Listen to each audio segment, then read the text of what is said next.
Approximately 25 kilometers northwest of Keri Keri lies a truly beautiful place. Here, the sun shines gently, the climate is mild and peaceful, the waters are crystal clear, and lush green hills stretch along the shores under a tranquil blue sky. In short, it's a serene spot, a little piece of paradise on Earth. However, this charming and cozy harbor is tied to events that took place in the early 19th century, events marked by inhuman cruelty that shocked many and became infamous worldwide. These horrifying occurrences, which unfolded in the harbor of Whangaroa in December 1809, went down in history as the Boyd Massacre. So, what exactly happened in those distant times in this picturesque paradise? The 395-ton brigantine Boyd was a coastal trading vessel that, in 1809, set out on a commercial voyage from Port Jackson, Sydney, to New Zealand. The goal of the journey was to procure kauri timber. The ship's captain was John Thompson, and aboard the brigantine were approximately 70 people, including crew members, passengers, and convicts. Among them were 5 Maori, one of whom was the son of a chief from Whangaroa Bay, Te Ara, or Tara. The ship's crew simply called him George. George Te Ara was an experienced traveler who had spent more than a year living in Port Jackson, sailed on various ships, and spoke English fluently. Te Ara was returning to his homeland and, to pay for his passage, he was taken aboard the Boyd as a crew member. However, an unpleasant incident occurred on the ship, seemingly routine at the time, though worse had happened before. Captain Thompson ordered George to perform a task. Since the task was dirty work, the chief's son refused, citing his high status.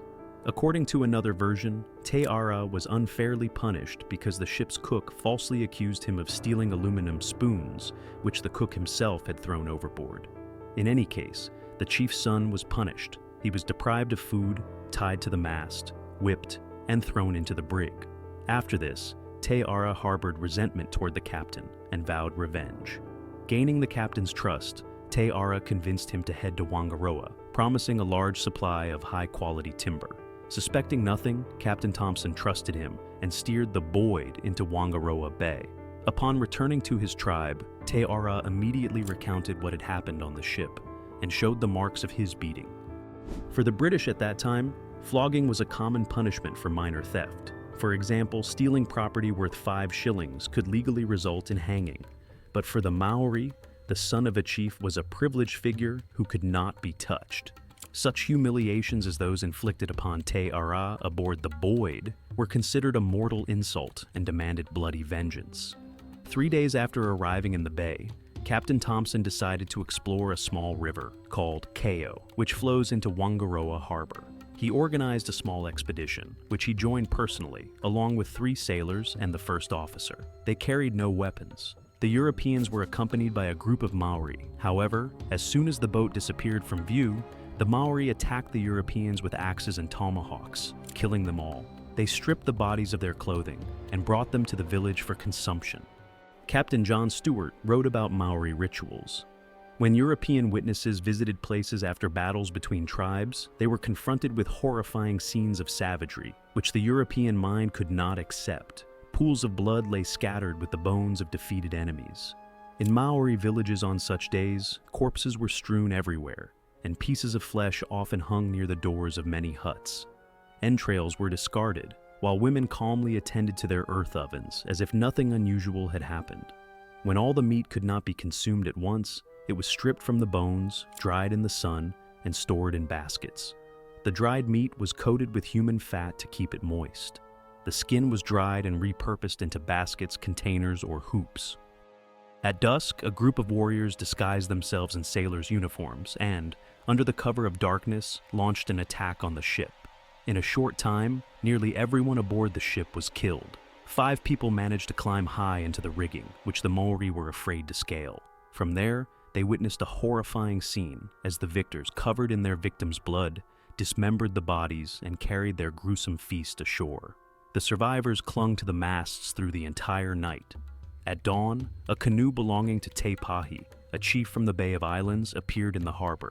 The chief tried to rescue the survivors. He brought them ashore, but their reprieve was short-lived. As soon as they reached land, they were attacked, and 4 of them were killed immediately. Te Pahi was unable to prevent the slaughter. The Maori towed the Boyd to their village and began looting it. They threw everything overboard, as their main interest lay in the ship's weapons and gunpowder. A group of 20 people opened a keg of gunpowder and attempted to load the muskets. Meanwhile, the chief Pew Pew lit a fuse, and suddenly a massive explosion occurred.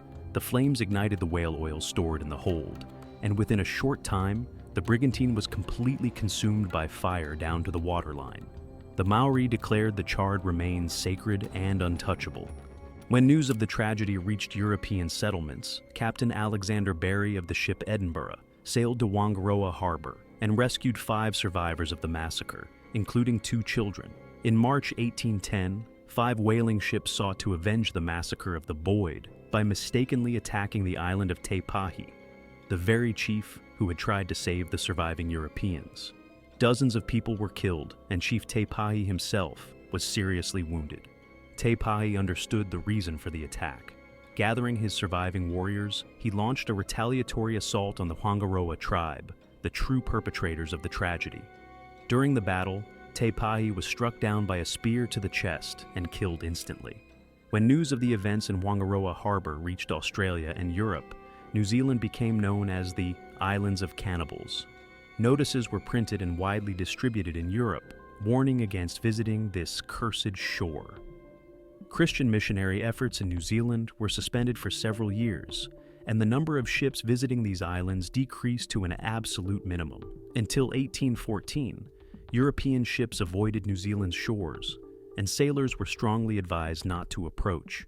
Thus ended these tragic events in a little piece of paradise, which became the bloodiest and most notorious case of cannibalism in history. Dear viewers, thank you for watching. If you enjoyed the video, don't forget to give it a like and subscribe. I'd really appreciate it. See you soon in new videos.